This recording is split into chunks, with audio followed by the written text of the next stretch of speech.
After weeks of their closest family and friends worrying that the end was near, I'm sad to announce that the Phoenix Suns 2024-25 season officially died Sunday, March 2nd at 10 p.m.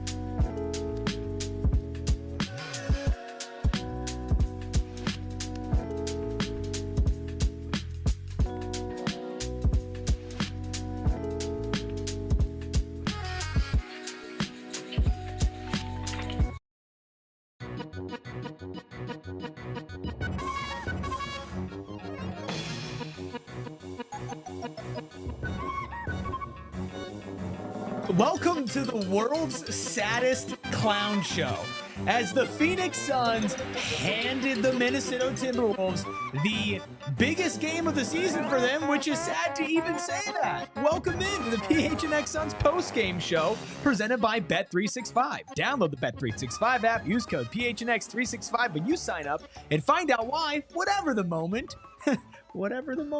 it is never ordinary at Bet365. I'm Eric. That's Steven. Noah's behind the Mac. Gerald is boots on the ground at PHX Arena. But again, the most important people are all of you in the chat who are just letting the Suns have it, rightfully so, as they drop the most embarrassing, maybe, game of the season, but yes, the most crucial one. 116-98. Anthony Edwards sunned the Phoenix Suns. No effort. So many turnovers. Steven, is it over? Is the season officially dead? 4.5 games out of the play-in with about a month and a half left in the regular season? As a competitor and an athlete, I can't just say no. But what I will say is they just made the road to getting back to where they hope to be that much more arduous, to the point where it's looking less and less realistic. Put a percentage as the on games go by. If we came into today with them having a 50% chance, that just dropped to like 42, 43. Did you think they had a 50% chance coming into today? I gave it a coin toss. Coin toss? Okay. Yeah, coin flip, excuse me. Yeah, so 4.5 games now back, which means Minnesota gains a full game as well. Yep. Not only that, but Portland is on your ass, just ready to pass you by in the Western Conference standings as well. We're going to get more into the standings, the ramifications, what the schedule is like coming up, because we'd have to talk about what actually happened in the game tonight, Steven. I know that there's a lot of ways that we can go with this, but if you had to, rank in order the reasons why the Suns lost this game, what's number one? Well, no, if we have the keys on deck, we can go ahead and pull those up. I feel like this is a perfect time to kind of transition to those. Yeah, these are the keys that we do in all of our pregame shows, which are YouTube exclusives, uncensored, hanging out, previewing the show 30 minutes before tip-off every single day. You always bring these keys. I do. And the first of which was winning the three-point margin, which they did not, in volume or makes. They generated the shots they desired to get in their process, but they did not knock them down in terms of executing to that.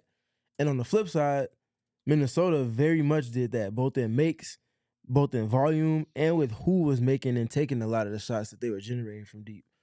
Board presence, the Suns checked that box off in droves. They won that by double digits, so that was cool. However, the fatal flaw, the Achilles heel, whatever type of adage you want to tie to turnovers for the Suns this season. You know how many points the Minnesota Timberwolves had off of turnovers tonight? Oh, I don't. 30. So for context, the Suns had 22 team turnovers. I think they had 30 points off turnovers. 40. Get the hell out of here. 40 points off turnovers for the Minnesota Timberwolves. It's got to be getting close to it with that 40. I don't know if I've ever seen most fast break. And while you look that up, remember the Suns were up at halftime. They were up by a lot in the first half, and then it got close. They were up for a good majority of the first half. They were up at halftime.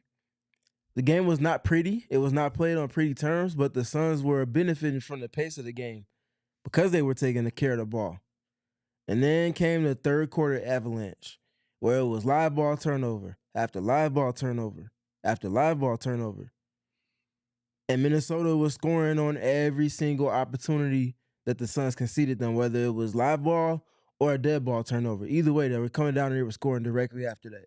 You get to the fourth quarter, and that's where things just really went haywire at that point.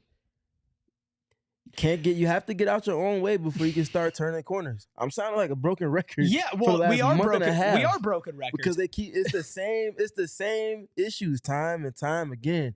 Mm-hmm. All of which continue to come from self-inflicted wounds.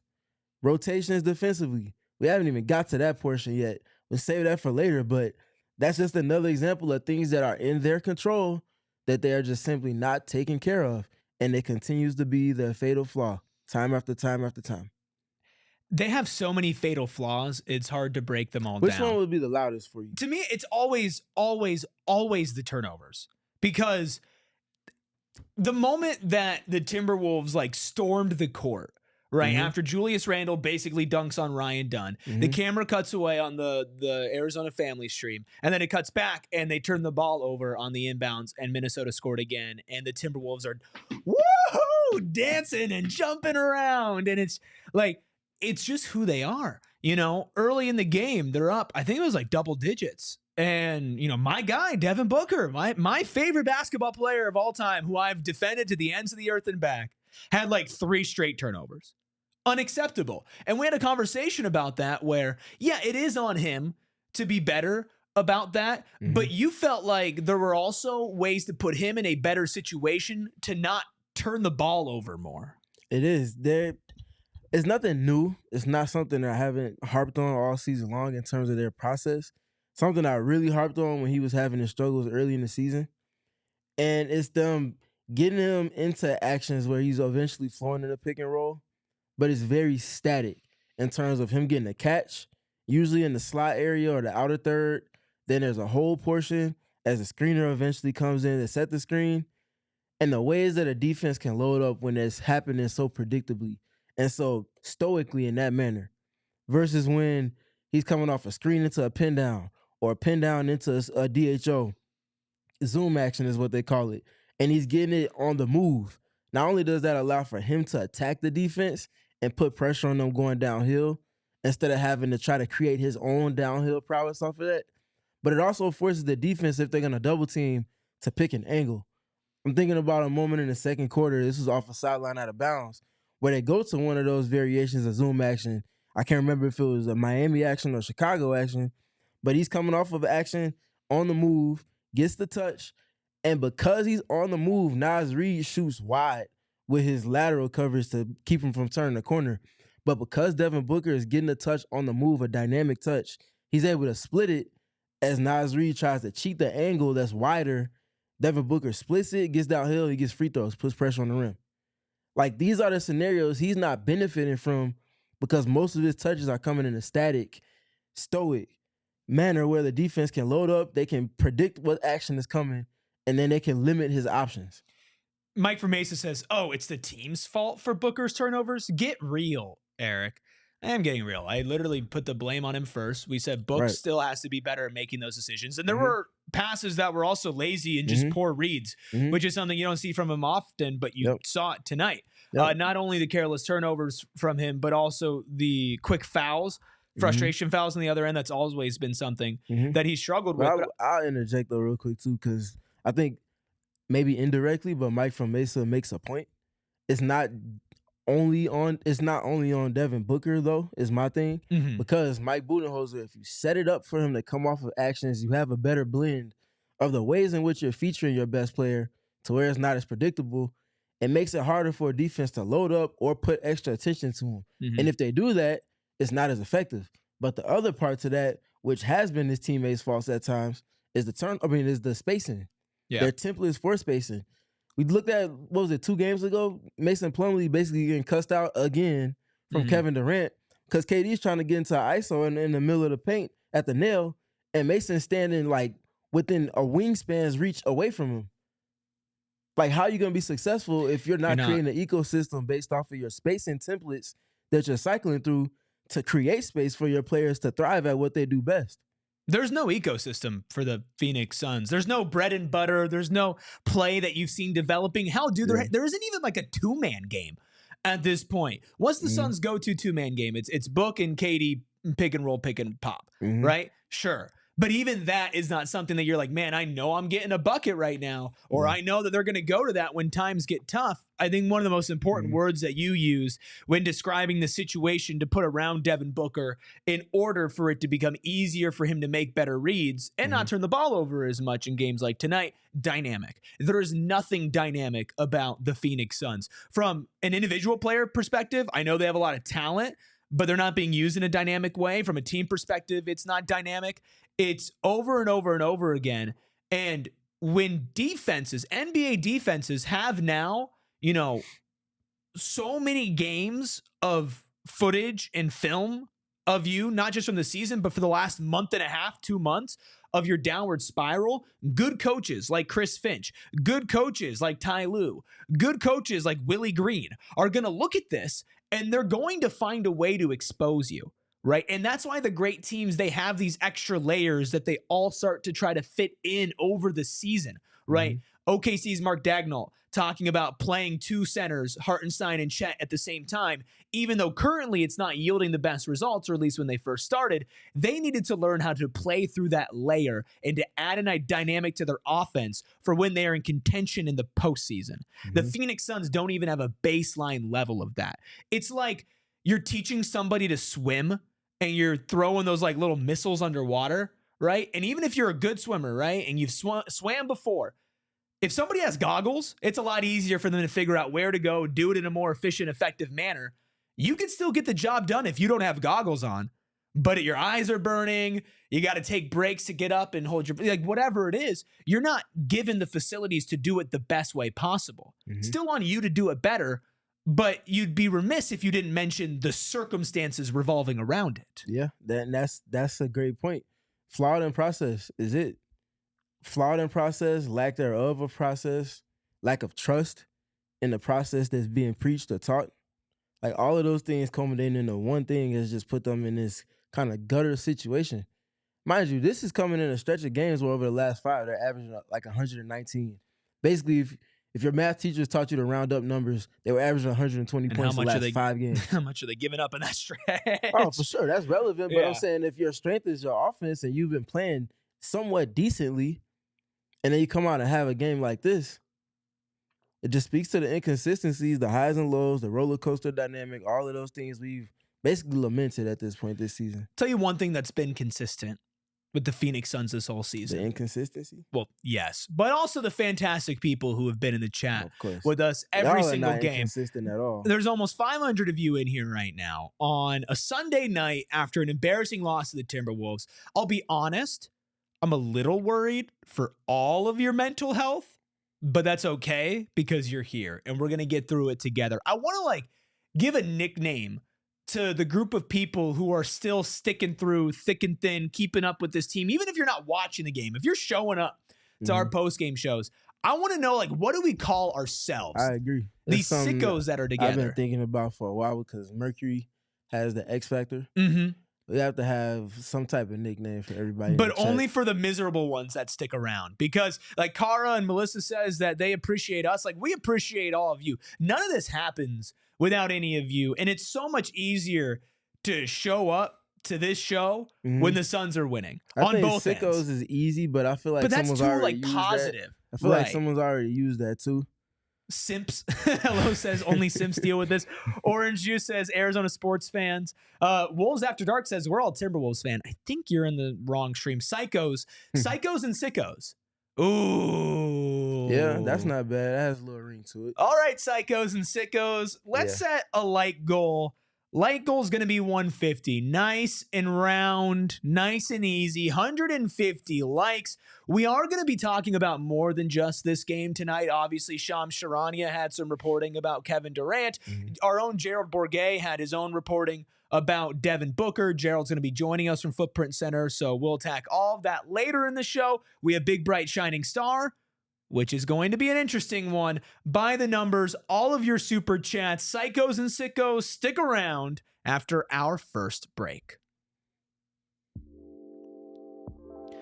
Well, there's also psychos and sickos in other realms of the world. And in the most complimentary fashion, the Carol Royce team, well, they're psychos and sickos for making sure that you are selling your home for the right price. Listen, we can love it or we hate it. Money drives a lot in this world. And you want to make sure that if you're selling your home, which is a really big deal, that you are getting the most amount of money possible, the highest market value, and that is exactly what the Carol Royce team will do. But you ask yourself, why? Why can they literally make you a written guarantee?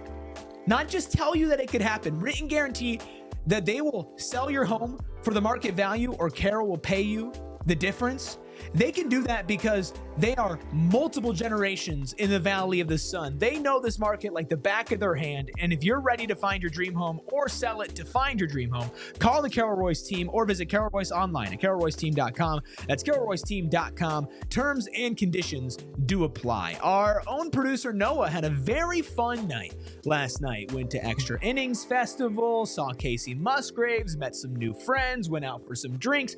But producer Noah is a responsible lad, and he knew that he was in no state to be driving last night. And that's why 2 Extra Innings Fest, and on the way back from the bar, our friend Noah took a Waymo. Noah, what was your Waymo experience like?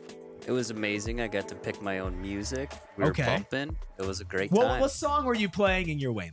I don't know what the song was, but it was an EDM playlist, and it was loud, and I liked it. So you were just rocking EDM in the Waymo. Listen, the same way that you do you at Gila River Resorts and Casinos, you do you in your Waymo. It's a fully autonomous ride. There's no driver inside the vehicle. You get in with you and 3 of your closest friends, play your music, have your conversations. Extremely safe ride. Over 40 million of real-world driving experience, 40 million miles of real-world driving experience. I got so excited there because all I want to do is download the Waymo One app and ride today. Psychos and sickos, everybody alike. Sandman, Mike from Mesa, Free Minds, Matthew, B. Will, Cara, Melissa, Super Dope, Hip Hop, Teddy. Thank you all so much for hanging out with us and just soaking in all the misery. Steven, I asked you for number 1 of the reasons why the Suns lost today, and I know we got into a little bit more than that. Were there any other prevailing themes that you feel like we haven't touched on as to why the Suns lost this? Because we'll get to buy the numbers, we'll get to star, we'll get to super chats, but once we get there, we're probably going to shift our focus a little bit more. So I want to make sure that there's nothing on the beautiful mind of Steven that goes missing.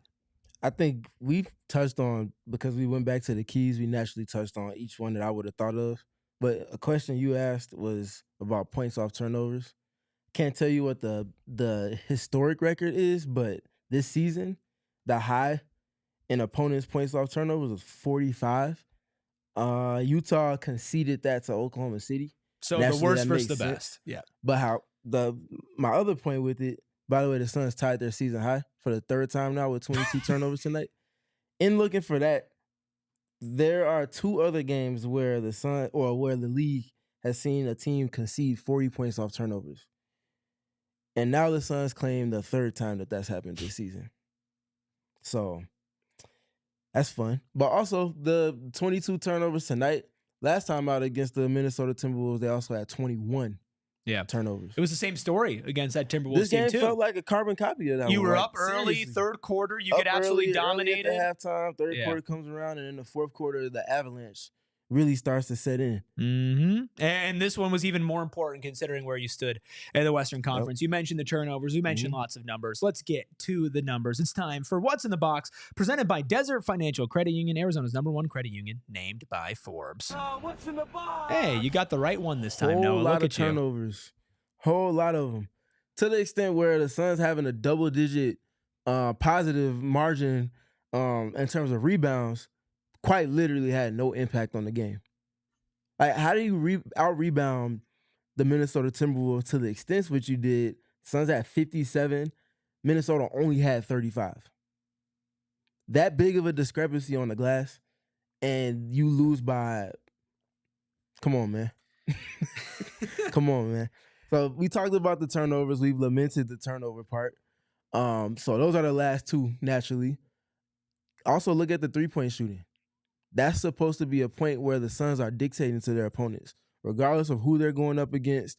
However, you can't do that if you're continuing to give the ball away. You're literally taking shots on goal away from yourself and conceding the biggest advantage there is in basketball, which is transition play, to a team with a bunch of athletes that love to play in space. Mm-hmm. That's disgusting. It's impossible to show resistance when you're conceding the ball to your opponents, to the volumes in the pockets of games that the Suns are doing it. Well, I'll tell you what, it is possible to show some resistance in the form of closing out on wide open 3-point shooters like Dante DiVincenzo, right? Not only is it just the fact that they're undisciplined, it's that they're undisciplined with a lack of effort. You know, it's not like if you take it in any athlete or really anybody in general, like somebody with so much passion and enthusiasm and whatnot, but they're just a little raw, uncontained, like the Tasmanian devil a little bit, right? And then you're like, oh, well, there's room to grow and improve there. You just need to rein that in. Mm-hmm. No, there's no structure. There's no communication. There's no identity on defense. And then there's no effort on top of that, to where from basically the second quarter to the second to last possession, it felt like every other time the Timberwolves had the ball, somebody was getting a wide open three. Mm-hmm. And it completely killed this team. And it's been the story. You want your new career high? You want a random role player to go off for 1 million threes? Like, it's just ridiculous and funny. Suns Digest says, one good thing to look at Eric Ruby, we at least got to see someone play from the Nurkic trade almost after a month. Mm-hmm. That would be Vasa Micic, who got like 50. He got the Ryan Dunn treatment and got like 15 seconds at the end of the first quarter. I'll tell you what, Vasa Micic is not our big, bright, shining star, but it is time for that, presented by Gila River Resorts and Casinos. You do you at Gila River Resorts and Casinos. Visit playedgila.com for more details. I am a big, bright, shining star. Would you look at that? It's y'all. It's the psychos and the sickos. Mm-hmm. All of you watching on YouTube live, watching on YouTube after the fact, and of course, listening on audio, which, by the way, our audio friends dropped a little surprise for you in the audio feed. Something that's not normally in there. Go take a look. Check it out. Let me know if you like it, okay? That's a little secret between us, audio folks. Javier says, when are you guys going to start blaming James Jones for the moves he has made and put this organization back years? Oh, we have maligned this roster construction. We have a live show tomorrow. I'm sure we'll touch on that. Plus, Espo, the wonderful Espo, did an entire Southwest bias talking about how it's time for James Jones' time with the Suns to be over, and I do not disagree with him. Also from our psychos and sickos are all these super chats. Let's go ahead and get to those as we're breaking down the Suns' 116-98 loss. I want to read this first one from Marco, Steven. Mm-hmm. It says, we need defense on the perimeter, and having Ryan Dunn in the starting lineup with the big three and Nick will give us the best chance to make the play-in. Love tuning into the show from Miami. So we got nationwide people tapping in with us. We appreciate that. It is 12:38 Eastern time. We had somebody else mention that they were checking. I think it was Babe. Checking in from the East Coast as well. There are a lot of you East Coast sickos out there. And thank you, Marco, for your super chat. For sure. And I mean, not a lie was told. No, no lie was told. We appreciate you, but also speaking facts. Yeah, Trevor with a 199 super chat says, no playing. This team can't wait for a vacation. That's definitely what it looked like in the fourth quarter. They look like they just give up. Like they just get punched in the mouth and they just fall down. The most heart we saw was Bradley Beal with the flagrant foul. Which still, like, that's back to the use of Nurkic stuff. Like, that's not fight. That's frustration. It's not, but I appreciate the slightest bit of pride involved. Yeah. Instead of just letting them do whatever they want to. Well, you can't let them do some Globetrotters crap like that. We've seen it before. We've seen it before. I mean, that would have just got out the way. But, you know, he did enough to not risk putting Anthony Edwards' career in jeopardy, but also made sure to let them know, like, this is not what we're about to do. Now, the other part is just go back to the other side, because it's obvious that was a flagrant foul. You don't have to do all of the extra stuff. Just go away. It happened. Go ahead and go back to your sideline. But That withstanding, I appreciate that slight bit of pride. It's just bad that that's the point that we're talking about as like a slight positive, right? It's like, oh God. Rob, 199 Super Chat calls me out, says, no defending Book tonight, Eric. He quit. I'm not defending Devin Booker tonight. I don't defend most players and they don't deserve it. I still think that the coaching is the number one issue here. I still think that. I still think the players haven't done enough to use their effort, their individual skills and abilities when it comes to the top tier players to overcome that. But the root of all issues for me is still Mike Budenholzer. I'm not saying he fixes all of them if he leaves, but there's just nothing this team can do with him. Mm-hmm. Matthew Dykeman with the $2 super chat says, has there ever been a worse flame out in the NBA? I think you're a good person to ask about that. Well, it depends on when you're talking about the flame out started. Because if you're talking about this season, that's up for grabs, but if you extend that to last season on top of that, might be talking about something now. Yeah, I am curious, the downfall of these super teams. Like, what are the end of the last Brooklyn Nets big three? Not Harden, Kyrie, but the OG one, the one that set up the Celtics. What I know that it ended terribly, I feel like obviously. They lost in the playoffs, like probably either was that the Paul Pierce Toronto Raptors where he hit like one game winner on them and then they got 4-1'd besides that? That was in Washington, wasn't it? Was it? He hit that game winner. That was with DC. Off the glass. Gosh, Paul Pierce. That was in DC. Paul Pierce is even further into the past than you guys want to just talk about other teams? How about them Pistons? Love Fedena says, Ant always cooks the Suns. It's tradition, but that was BS what Beal did. Also, Ant locked KD up. I think the Beal thing is just, you don't want to get dunked on. It could have been a lot worse. No, you can't just, like, I know you already basically did, but you can't allow for all of that to happen and then let them go. You can't let them walk into your house with their shoes on, put their feet up on your table in your living room, and then also go into your refrigerator and just take whatever they want. Like, that's what it felt like the oop off the ground was from DiVincenzo to Anthony Edwards was. At some point, you have to just say, like, no. If you can't literally stop them, a lot of it because of your own doing with the turnovers, which we've talked about, the least you can do is not allow for them to just go, like whoever just said Harlem Globetrotters on you in your arena. I mean, he didn't undercut him. That's what I'm saying. It could have been a whole lot worse. It could have been a whole lot worse, and he could have gone out of the way and gotten a SportsCenter top 10 highlight, whatever. That would have went down as one of the best in-game dunks in NBA history.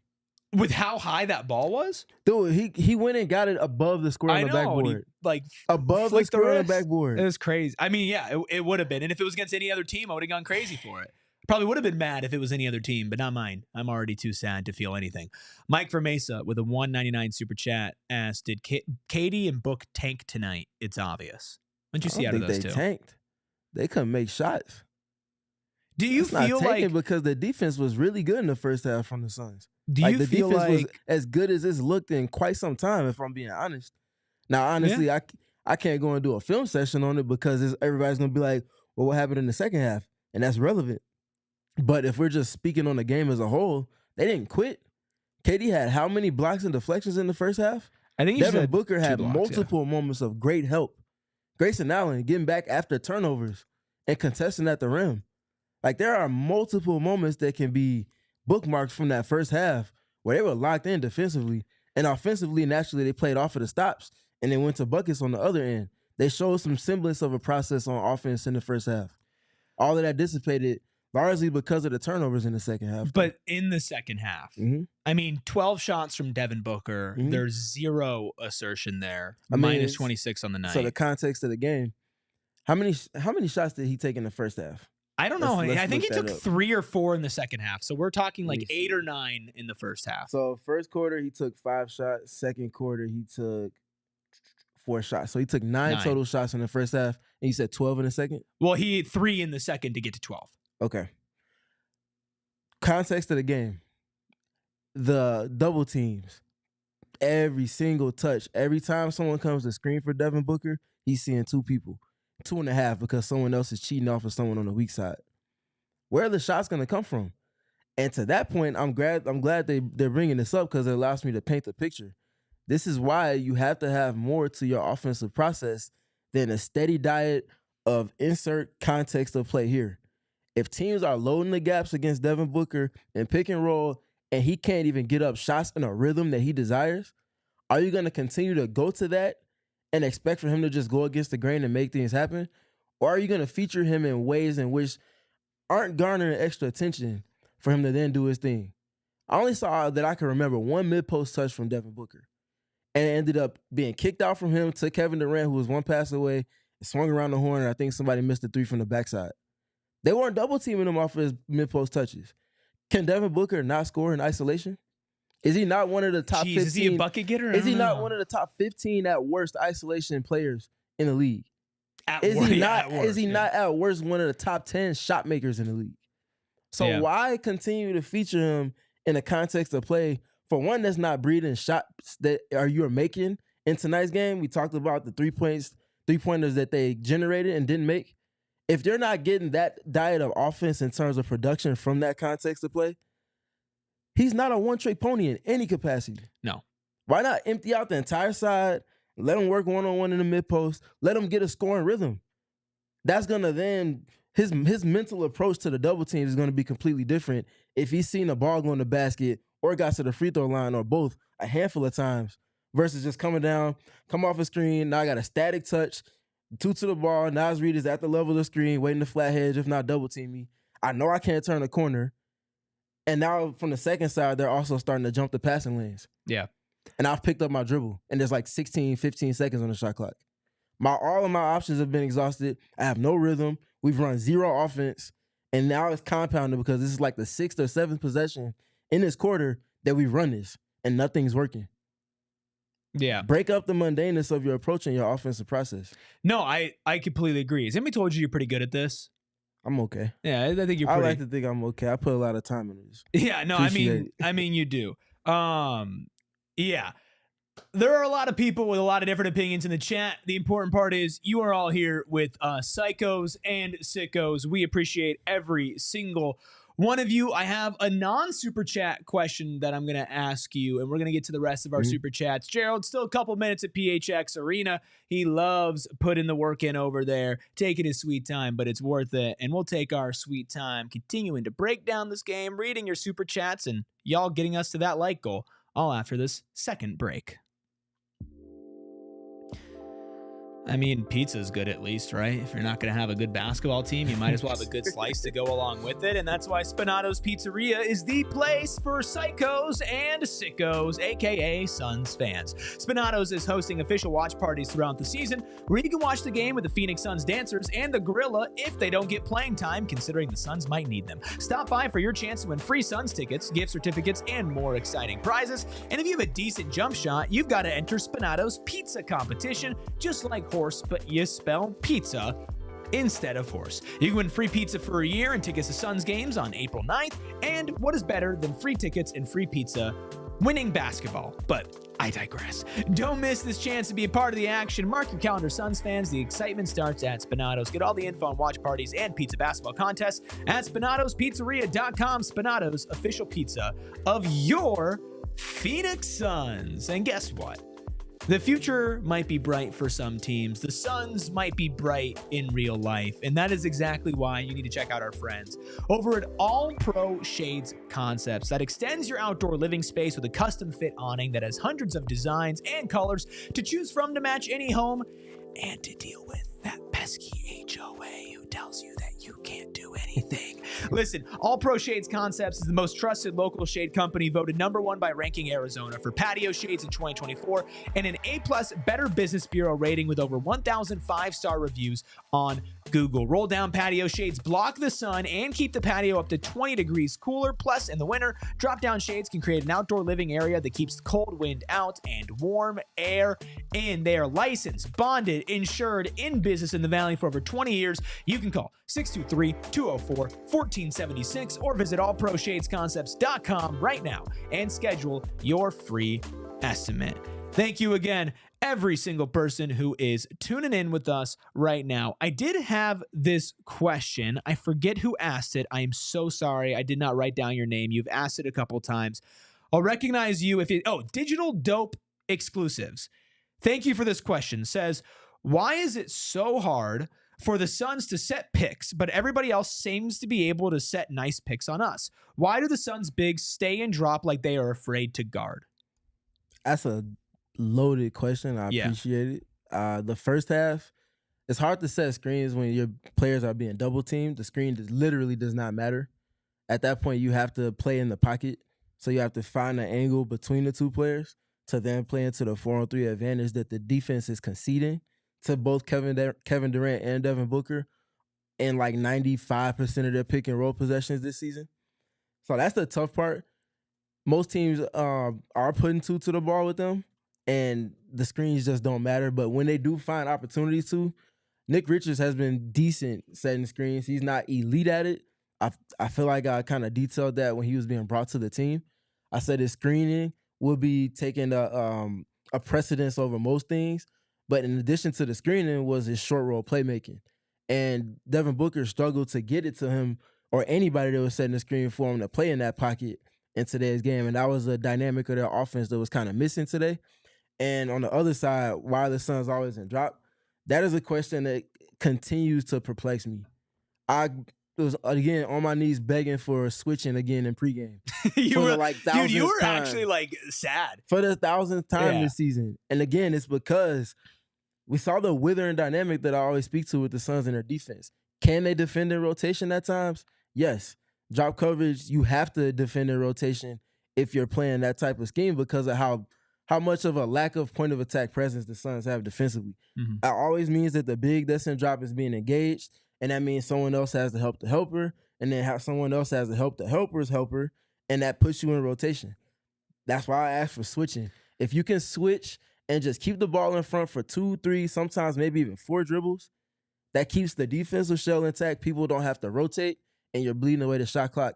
And hopefully that works in your favor to where they've cycled through options, nothing's come of it, and now the shot clock is against their back. It's why we were clamoring so much for Ryan Dunn to play, because it's a ripple effect of having a really good point of attack defender. Mm-hmm. And it's why guys like Kawhi Leonard, who have the size, the length, and the quickness to be a point of attack defender for small guards, for bigger forwards, even for centers if they're face-up type of centers, it just makes all the defense behind you so much easier. Mm-hmm. And yes, Ryan Dunn's not been playing well. I'll say that for sure. But at the same time, you wanted to see him get consistent minutes so that maybe he could correct that. It's really frustrating. Digital Dub Exclusives, before we move on, followed up on one of your points, says, but if they set good screens, you can't send doubles to them as quickly. That's not true, because what if they're putting a double team on them to the extent where the level of the screen is exceeding past that? That's what we saw a handful of times tonight.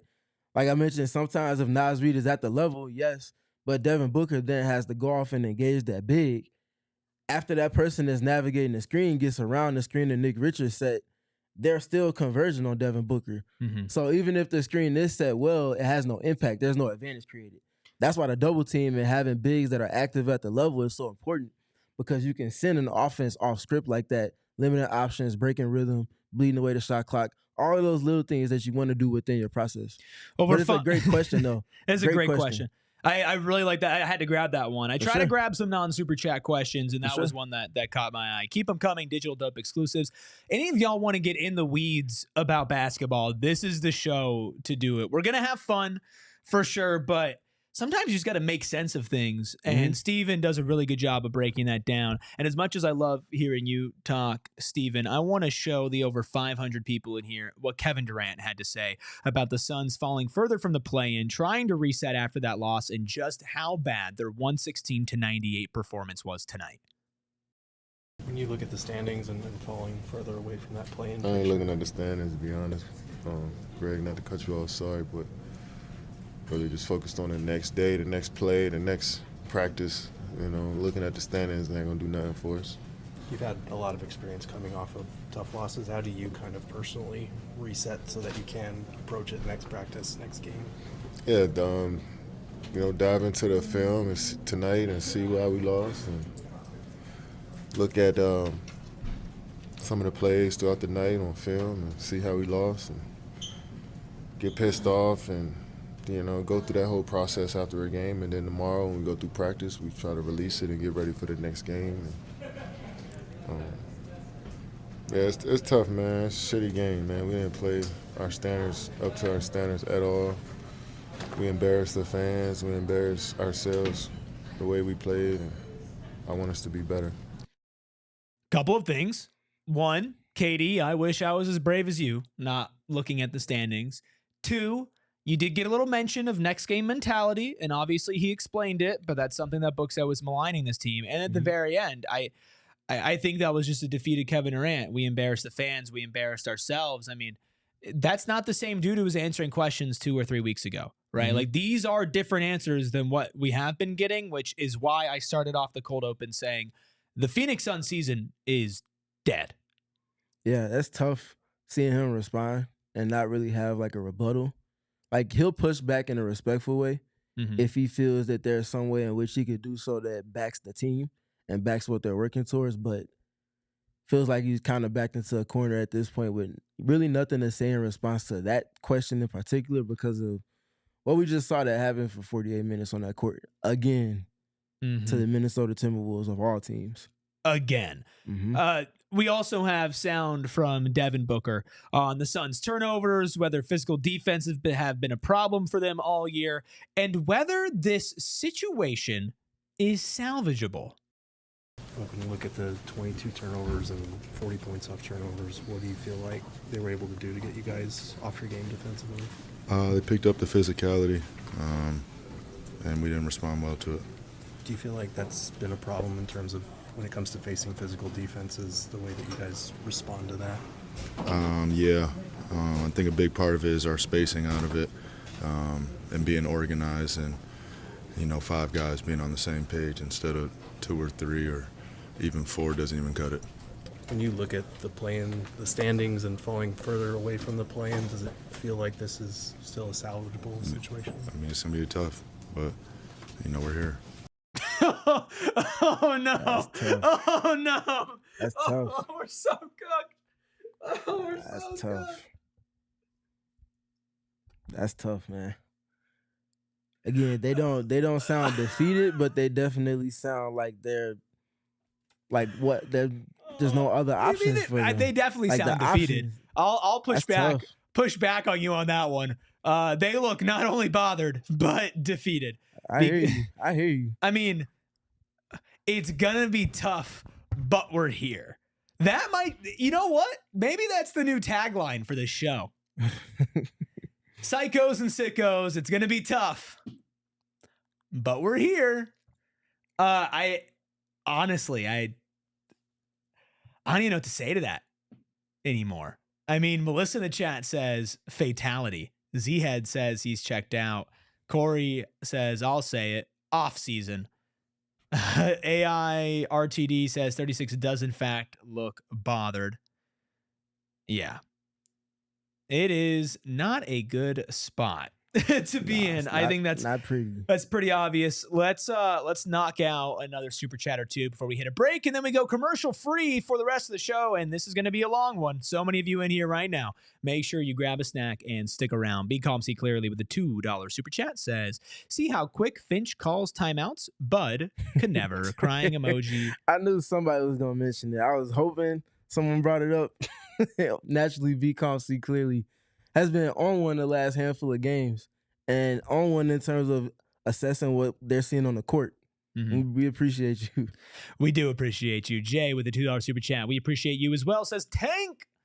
Suns are now affecting Phoenix housing prices. That's tough. But tanking comes with no benefit. Though, yeah, you don't own your own pick. So there's nothing you can do. That's what makes this situation that they're in what it is. I said this after some more KD reporting came out, which we're going to talk about in a second. And I was like, it's like knowing a train is about to hit you, but it's like 100 miles away, but you're not allowed to move. Like, there's nothing you can do about it. You just have to watch the train continue to get closer and closer and closer and closer until you meet your eventual demise. That's what this season and the Kevin Durant situation feel like. Be Calm, See Clearly with a $2 super chat says, Booker, I love you so much, but you effing quit. What the F was that? Not a good game from Devin Booker. It was not. And you can tell by the post-game comments, he's not doing okay. Yeah, Dylan. he was responsible for a solid portion of the team's turnovers, especially in those determining moments that we speak to all the time. Absolutely. Want to read this one from Dylan? Looks like a funny one. I can't see it. Where is it? Then I'll read it. Oh, it's blending in. My bad. I was looking right over it. You good? You good? I'm bringing a Firebud poster next game. I go to my favorite player, Devin Booker. Just absolutely made Ant look like a god. You gotta capitalize the G if you're speaking about him in that way. But he says I have a huge sticker of him on my wall. Of Booker. Sticker of Booker. I'm assuming, yeah. Yeah. That's tough. It's been maybe the worst case scenario for Devin Booker's 10th year in the league. Yeah. Going into this season, you think entering your prime, Book's going to get to hit his peak. This team's going to be better than last year. And it's just an all-time disaster on all fronts. But we're going to continue to talk about this all-time disaster on all fronts with all of our psychos and sickos. Over 500 of you in here right now hanging out with us. Over 500 of you, and we still haven't hit our like goal. That makes me very sad. So make sure you hit that like button, subscribe to PHNX Sports, and tune in commercial-free right after this break. That's how you gotta hook them in, hook, line, and sinker. Listen, here is a tagline for you. That, of course, is the sound of NASCAR, which returns to Phoenix Raceway March 7th through the 9th as the stars of NASCAR battle it out for the Shriner Children's 500 at Phoenix Raceway. Listen, I'll be honest with you guys.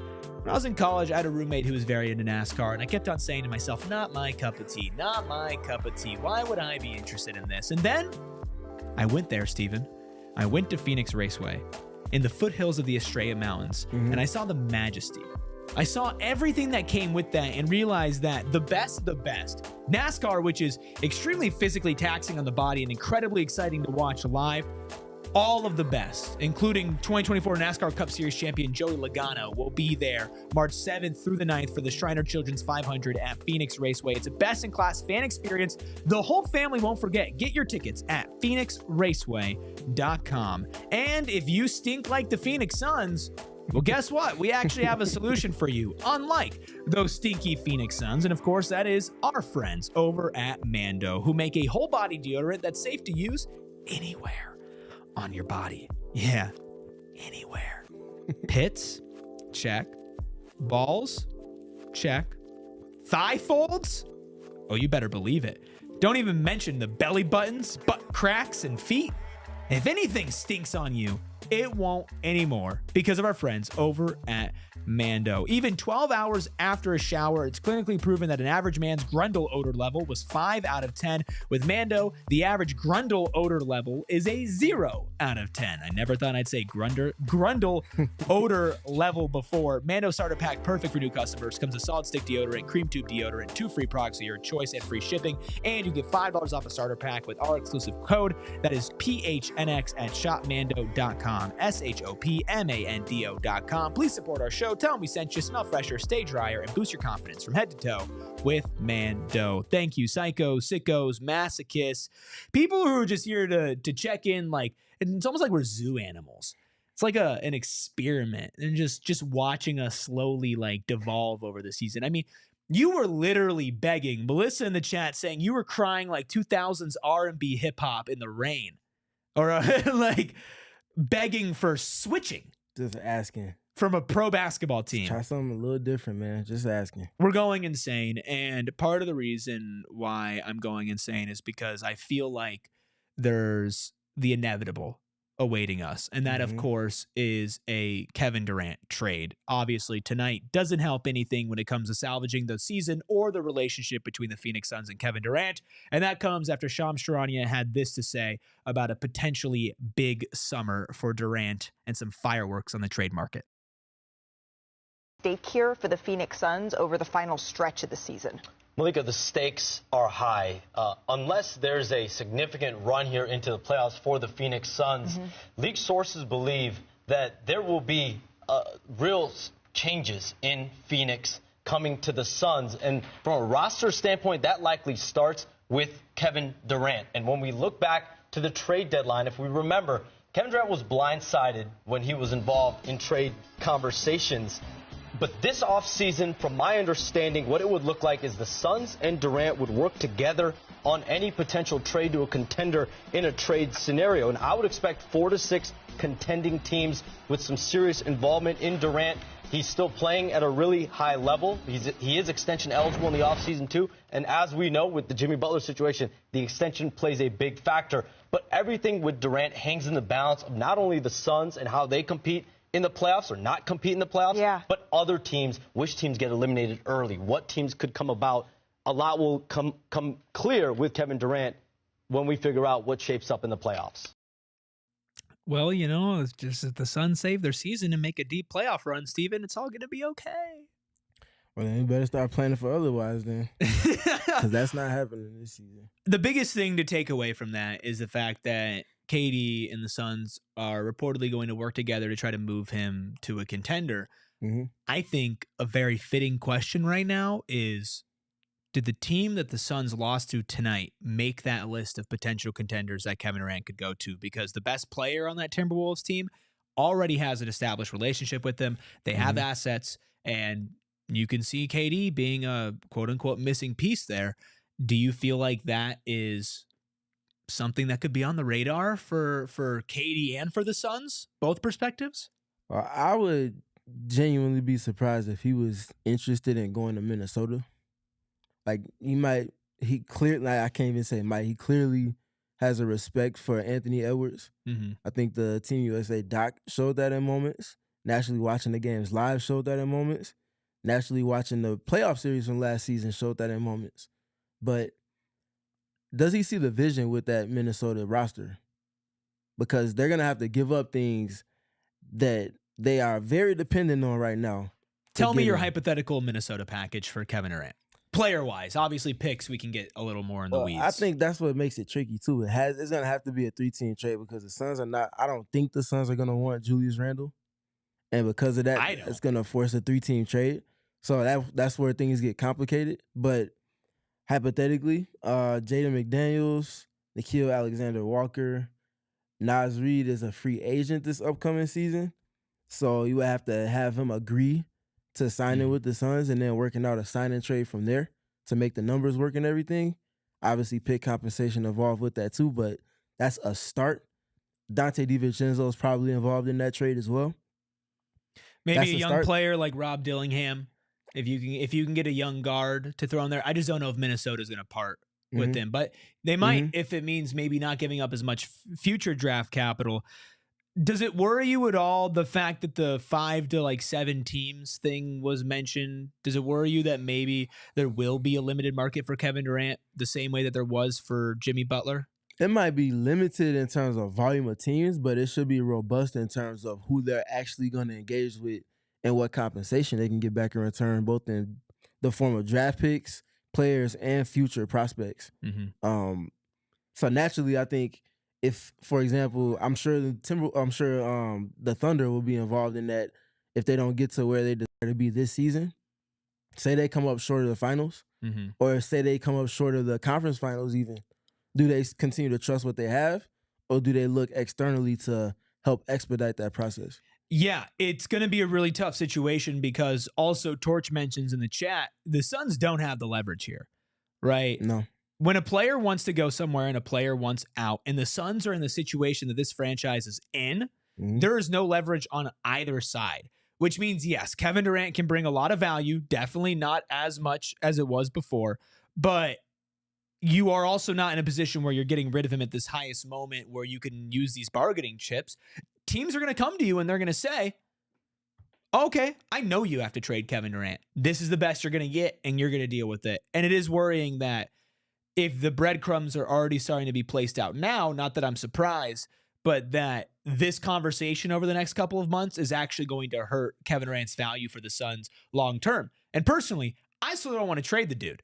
But obviously what I want and what is going to happen are going like this on two opposite directions. Let us know in the comments below, what do you think is going to happen with Kevin Durant? What team does he end up moving to? But we do know there is one player who ain't going anywhere, and that was reported by the man who's joining us now. Get ready for girth. In the darkness, Beyond the light, there shall only be one. Welcome to It's now time for From the Home Court, of course, presented by the Carol Royce team. Your home sold guaranteed realty, where Carol will guarantee the sale of your home for 100% of the market value, or she's going to pay you the difference. Learn more at carolroyceteam.com. Speaking of teams, here is the third member of ours coming live from PHX Arena with a smile on his face. Hi, Gerald. Is that a smile or a grimace? I'm not 100% sure. How are you guys doing? You know, I've had better days, but you did make me smile earlier today. You shared some much needed reporting with the world. I just want to give you the floor to share with anybody who might have missed it. Yeah, I've heard from multiple sources within the organization now that as much as everything is probably going to be on the table this summer, the one exception is Devin Booker. They were both pretty adamant that Devin Booker is not going anywhere. He's not going to be traded. So really, and this is something we've been saying on the show for months now, that the only way that I can really envision Devin Booker down the line not being a Phoenix Sun is when we reach that inevitable point in the future when he's had enough, when he requests a trade, when he asks out, because the Suns understand that he's still only 28. He's under contract through 2027. He's the face of the franchise. And I don't think the front office is obtuse to the fact that their public approval rating is not very high right now. So anyone hoping for a rebuild by them trading the face of the franchise and a guy who's been loyal here for a decade against his will, there's just no way in hell that they would even consider that. So on top of Devin Booker still being a star, still being in his prime, and still being under contract for the foreseeable future, I would not count on Devin Booker being traded unless he were to force his way out. And that is a question brought up by Optical Illusion in our chat, just asking why would he want to go through another rebuild? He's 10 years in. Have you heard anything, any rumblings of Devin Booker not wanting to be a Phoenix Sun anymore?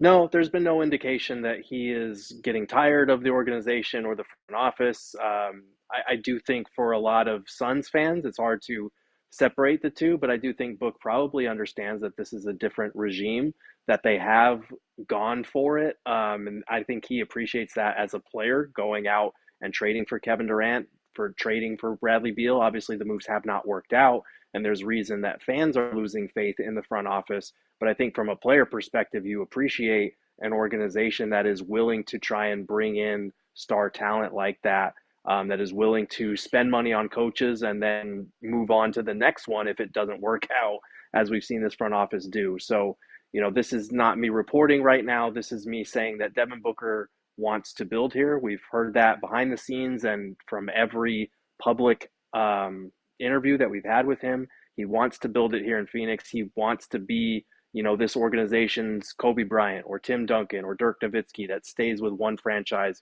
for their entire career. The difference between him and those guys is obviously winning a championship. And we all, at a certain point, every superstar in NBA history has reached that point where they realize they have to go somewhere else to contend for titles. You know, Kevin Garnett was one of the most loyal guys ever. Damian Lillard, most recently in Portland, was 10 toes down. I don't want to leave. I want to stay here my whole career. So the clock is definitely ticking. The Suns can't just take him for granted and assume that he'll want to be here forever. But they're definitely not going to be moving him for the people that want a hard reset and rebuild. Gerald, sorry to transition to maybe a topic that has a lot less depth, but I have a one-word question for you, and I'm sure you can elaborate far from that. Turnovers. Oh, where to begin? There were 22 of them tonight, guys. 22 turnovers for a season high, 40 points off turnovers. Kevin Durant said simply that's the game when we were asking him about it. I asked him if he thought that opposing defense's physicality had been a problem for the Suns all season, and he disagreed with that. You know, he was saying that a lot of it was bad passes, that tonight the physicality kind of threw them off a little bit. He kind of went back to the same well that he usually goes back to, of guys are just trying to make the right play, but sometimes that cross-court pass is not the right play, and you got to be more careful with the ball. Devin Booker, when I asked him about it, he did think that it had been a problem for the Suns all season in terms of dealing with physicality, but he kind of noted that spacing is what is behind that in terms of all 5 guys have to be on the same page. It can't just be 2 or 3 or even 4. That's not good enough. Very short post-game responses from Devin Booker. The frustration is pretty clear there. And he's alluded to it several times in terms of the communication, guys not being on the same page. He has to bear his share of the responsibility in this. I think he had 4 turnovers himself, if I remember correctly. So yeah, it's not good, but we've seen this team when they go against physical defenses, when they face double teams, when they get hit in the mouth in general, they kind of wilt, and it's a reason why they are where they are right now. 6 turnovers tonight for Devin Booker. Not a great night for him at all. I do have a question. It's a super chat from Tony asking for your input. Sorry to go back to trade stuff, but I want to make sure this is asked. Says, obviously, if we're going to trade KD, does Ishbia get a meeting with him? Can he let go James Jones and Bud, start fresh, get a new front office and coach, and then talk to Kevin Durant? Do you feel like it's something that could be salvageable if that were to happen? In terms of not trading KD, I've been saying this all along. I hope that is the case, that they can salvage that relationship and build around Devin Booker and Kevin Durant. But given their salary cap situation, that means you have to trade Bradley Beal. That's difficult because of the no trade clause, and that's difficult because of his salary. So you have to be able to find a location where Brad would be willing to go, where he'd be willing to waive that no trade clause. You have to find a team that would be able to absorb his $50+ million salary, and that would be willing to do that.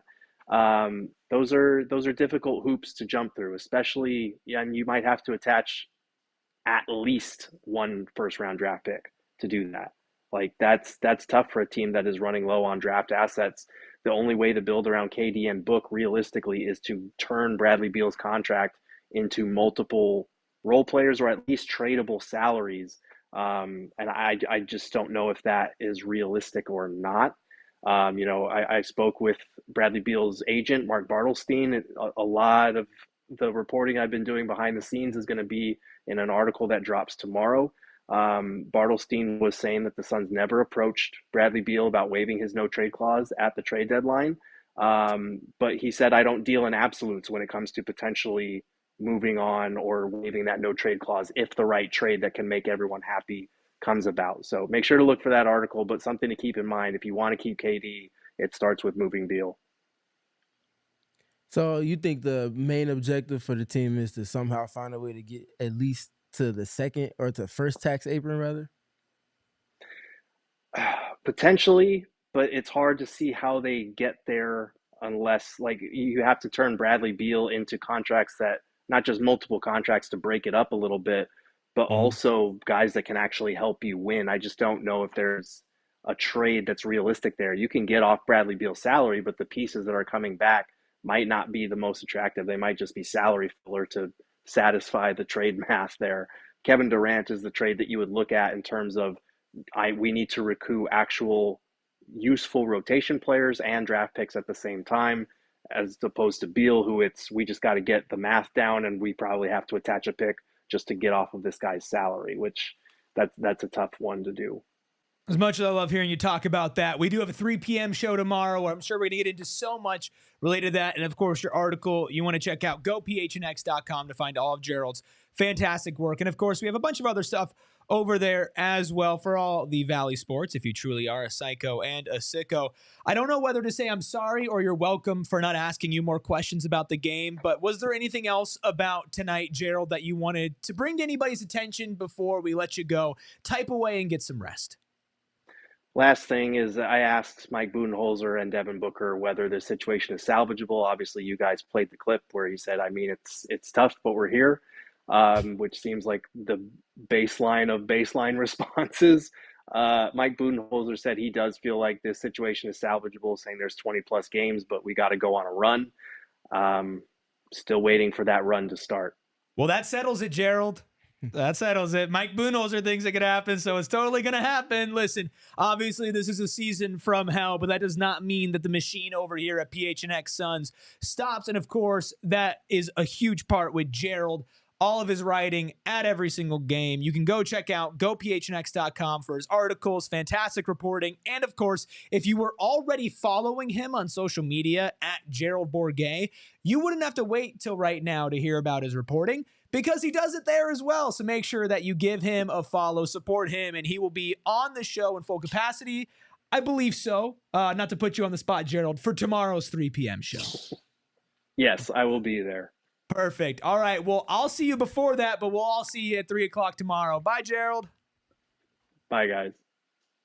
All right. We got a lot of super chats to rip through. Before we get there, I want to give you the opportunity. Is there anything else from this game that you specifically wanted to bring up before we did some super chats and wrap things up for the night? The Suns have to get more from their bench.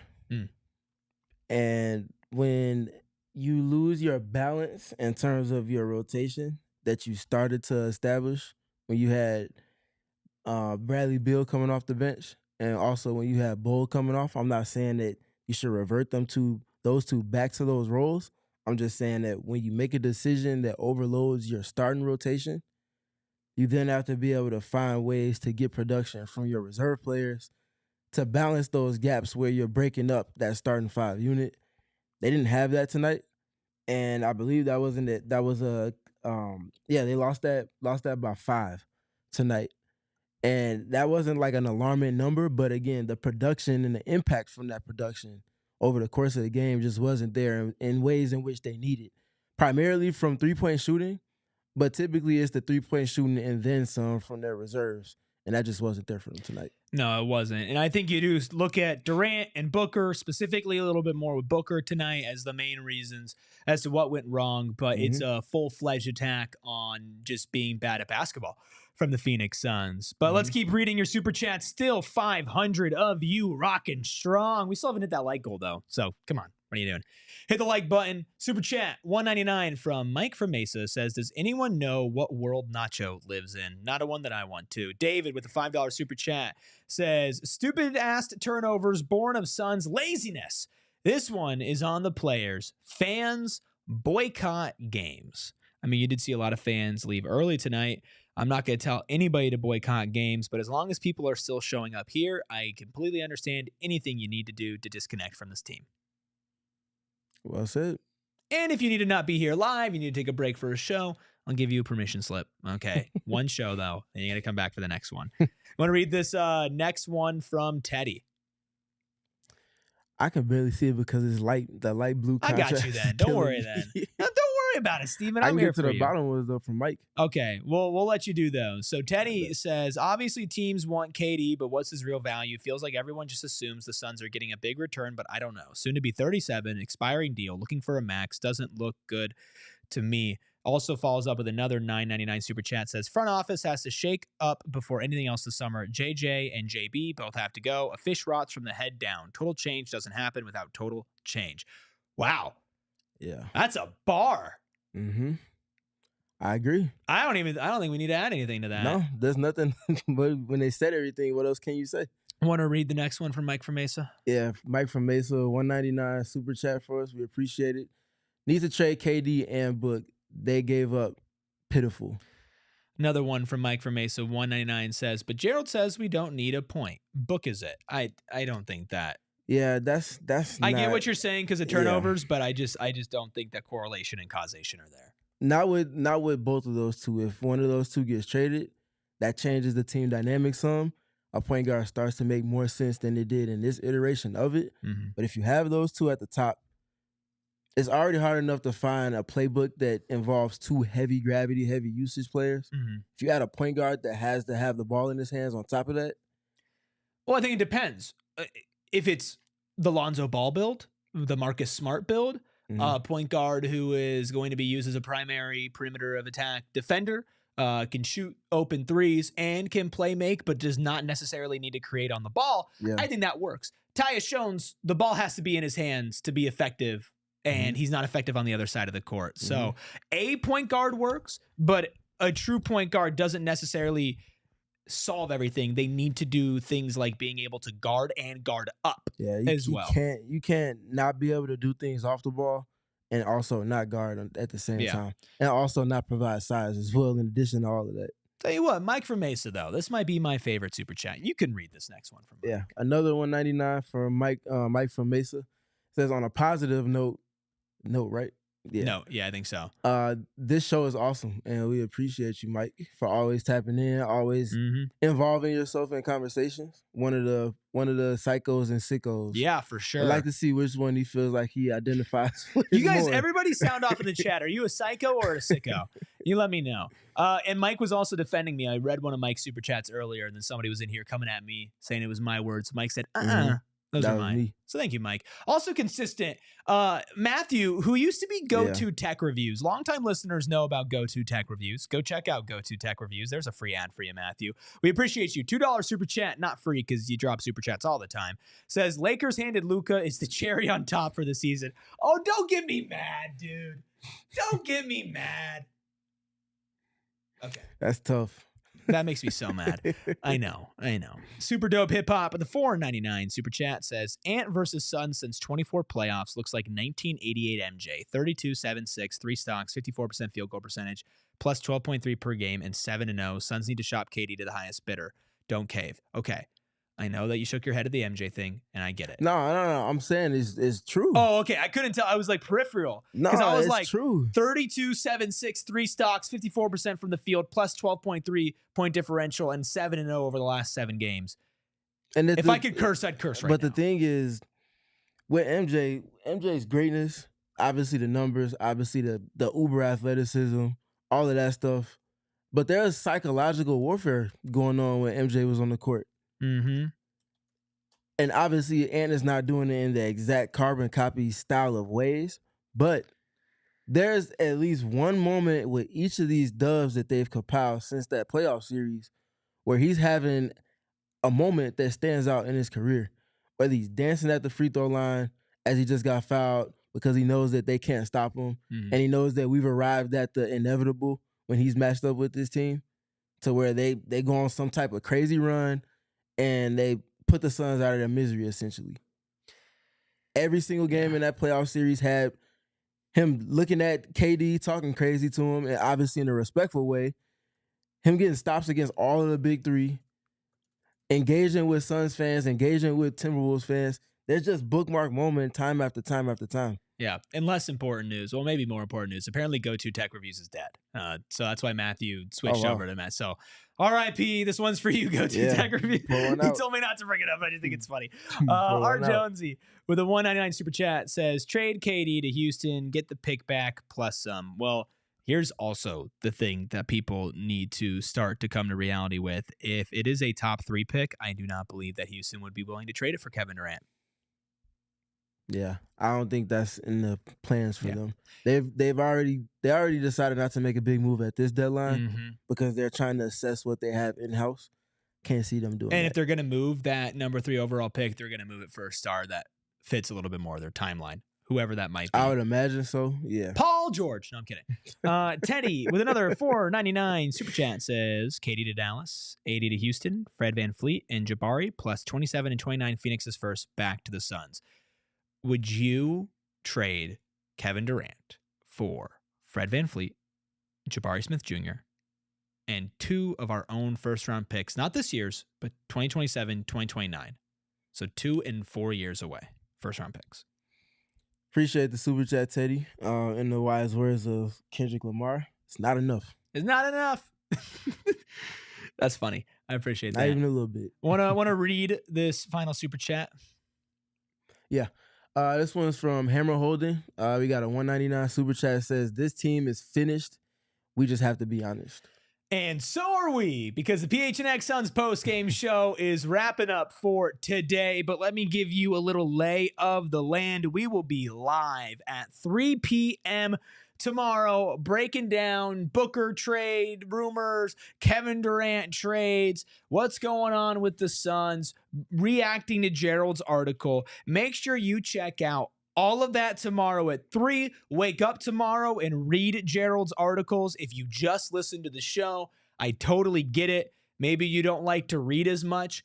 You don't have to, except for with Gerald. Gerald's work's incredible. And Steven, when he drops his Steven's notebooks, if you think listening to him makes you smarter, they are some of the most thorough, well put together things that we have. So, and we will have a new study episode coming out. Okay. Tomorrow and Tuesday. Between tomorrow? Wow. Listen, as much as it sucks to be a Suns fan right now because of the team, it is a great time to be a Suns fan because of all the Suns coverage. No, that was funny. Yeah, well, let's give Noah let's ISO out and give crazy computer guy Noah the floor. What did you cook up during the show? Well, we hit our light goal. Woo! So I thought I'd give us a little surprise. I think everyone would appreciate this and agree at the same time. Yay. Amen to that, brother. If you're listening on audio, I love you. I appreciate you, my audio people. But it just says, quite simply, in a full screen graphic, Suns suck. And that is the final note that I will leave you on. You can follow the show at PHNX_Suns. You can check back with us tomorrow at 3 p.m. And then we'll be back for an 8 o'clock tip-off, 7:30 pregame show right here on Tuesday. But until then, of course, like I said, follow the show at PHNX_Suns. We appreciate Noah making all the magic happen behind the Mac. You follow Steven at StevenPG3. That is. Also say you can find me on YouTube as well as StevenPG3. The same ad as Blue Sky, same ad as Twitter as well. And you just dropped a breakdown on your own YouTube channel. Unfortunately, it's not going to be fun to watch that because of the turnovers that he had tonight. But I was highlighting Devin Booker's brilliance and playmaking.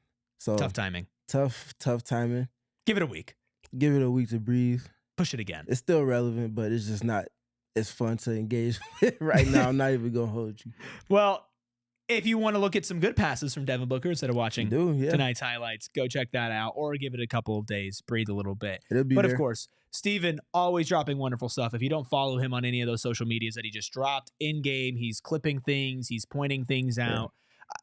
People, don't like bigging themselves up all the time, so I like to do it for them. Like, genuinely one of the smartest minds in all of the basketball community that's covering this game. Appreciate it. There are some really great ones out there, and he is among them and has been for years. You might just know Steven from the last couple of months on PHNX Suns, but I promise you he has been doing this for basically about a decade now, coming up on it, and been consistent with it even when it wasn't your full-time job. So make sure you continue to tap in with Steven. Steven's always breaking down the game. And when you're trying to make sense of a terrible team, sometimes you need somebody to make sense of it for you, because I can just tell you they suck. And you can find me saying that at ERIKRUBY. I'm breaking down a little basketball too. Okay. Not to sell myself too short, but you can also find me on PHNX Sun Devils live tomorrow. And of course, for the end of college basketball season. And of course, you can tune in because while things are going to be tough, we're here. We all silly like the mayor.